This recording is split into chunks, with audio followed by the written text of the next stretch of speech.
Welcome, English lovers. Today, I was supposed to speak about how to shadow the American R, but accidentally, throughout the web, I came across a discussion on a forum, and a person said something very meaningful to me. Finally, I got to terms with my accent. Having an accent is not bad at all. That sentence reminded me when I was younger. I didn't have any knowledge about how to manage a new language. I didn't have any plan.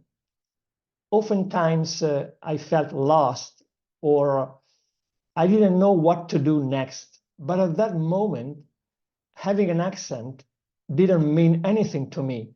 All along my learning journey from scratch to fluency, I started to be obsessed by my Italian accent.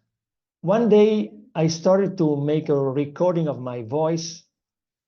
I got the inspiration from a TV series. Later on that day, I checked my recording and I noticed that my voice was so distant compared to the original one. I suddenly realized that I had to do something to get better. Another important thing that I want to underline today, I was asking myself the right question. Why have I been so obsessed by my Italian accent?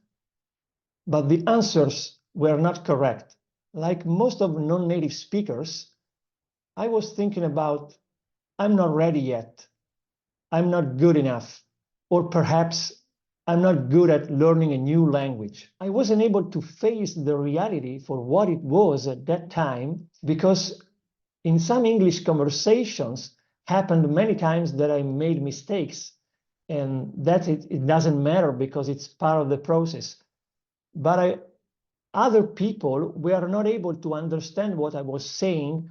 Those conversations helped me a lot to figure out the real reason why I was so obsessed with my Italian accent. I had to do something in order to improve my pronunciation and intonation. But I want to share with you some concrete examples about why some people were not able to understand what I was talking about. One day, for example, instead of saying writing a letter, in my Italian accent, I said writing a letter. And you know, the IPA, in International Phonetic Alphabet, between writing and writing is the same. But just because of my heavy accent, it seems like I was talking about riding a bike instead of writing a letter. Another example, I was talking about an imaginary situation for Christmas time. And I said, I brought a Christmas present to the owner of the house during the party. These kind of words are very tricky, like present and present. They are called heteronyms. It's very difficult to pronounce this word. Let's go now and check. Heteronyms. Heteronyms. Heteronyms. Heteronyms. So, if I put the stress on the first syllable is present, that it means a gift. But if I put the stress in the second syllable, present, present, it means to introduce yourself. For instance, I was at the Christmas party and I presented myself to the owner of the house. Now I want to unveil and share with all of you a tip that it was so crucial to my ongoing process.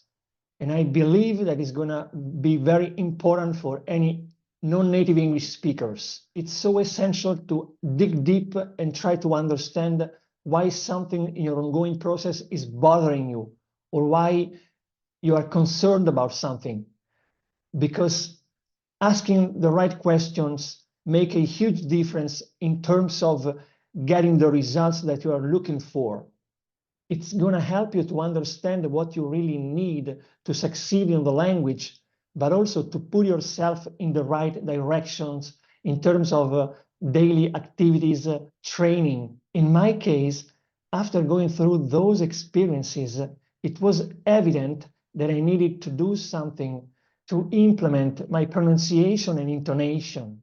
My advice is ask yourself a question or questions and keep going on, dig deep until you're going to find the answer. In my personal experience, at last, I was able to understand that having an accent doesn't have anything to do with learning a new language, or that having an accent is not a problem as long as other people are able to understand what you're talking about. But there is another perspective that I want to highlight today. We are English lovers.